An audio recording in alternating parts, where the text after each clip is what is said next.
तो वोटिंग ख़त्म हो चुकी है। ऐसे के अंदर अब कांग्रेस भाजपा दावा कर रही है, इनके नेता दावा कर रहे हैं कि हम जीत रहे हैं, लेकिन इनके दावों के अंदर कितनी सच्चाई है ये जानने के लिए हमारे साथ में मौजूद है मिनी सांसद कहा जाता है और युवा नेता है भाजपा के।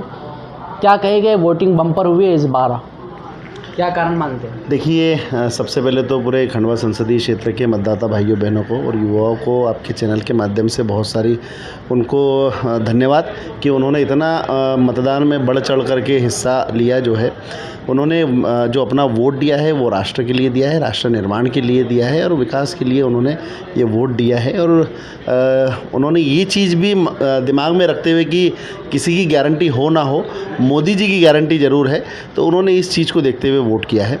और निश्चित तौर पर दावे करना हर राजनीतिक दल का, हर नेता का काम होता है। बाकी लोगों को ये पता है कि किसने दावा किया है और कौन कितना खरा उतरेगा, तो लोगों के दिमाग में भी, मन में भी ये है। और उन्होंने निश्चित तौर पर भारतीय जनता पार्टी को और हमारे जो खंडवा लोकसभा के प्रत्याशी और वर्तमान सांसद आदरणीय ज्ञानेश्वर पाटिल जी, उनको मतदान किया है और जिसका नतीजा हम लोगों को आने वाली 4 तारीख को देखने के लिए मिलेगा। कांग्रेस कह रही है कि जितनी भी सरकार की, मोदी सरकार की योजनाएं हैं, ख़ास तौर से आपके ये योजनाओं को नकार कर, बल्कि जनता कांग्रेस के पक्ष में, ख़ास तौर से युवा कांग्रेस के पक्ष में है। देखिए, योजनाएं कोई भी हो, अगर ये बात करे कि योजनाओं को नकारा है, तो मेरा उन कांग्रेसियों से कहना है कि बहुत सारे कुछ कांग्रेसी ऐसे हैं कि वो खुद भी जो भारतीय जनता पार्टी की सरकार ने, मोदी जी की सरकार ने योजनाएं बनाई हैं, उन योजनाओं का लाभ वो खुद भी ले रहे हैं। तो रहा विषय नकारने का, तो जो भारत का भविष्य है, जो युवा है, उन्होंने बीजेपी सरकार के केंद्र के 10 वर्षों का कार्यकाल भी देखा है, मोदी जी का मजबूत नेतृत्व भी देखा है कि किस तरह से हमारा देश आज अर्थव्यवस्था में 5वें नंबर पर है। और मोदी जी की गारंटी है, मोदी जी ने कहा है कि जल्द से जल्द हम लोग हमारे भारत की अर्थव्यवस्था को 3रे नंबर पर लाएंगे।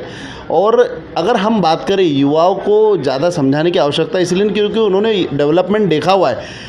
पहले कुछ चीज़ों को हमको यानी दूसरे देशों से आयात करना पड़ता था, आज वही चीज़ें भारत देश में बन रही है।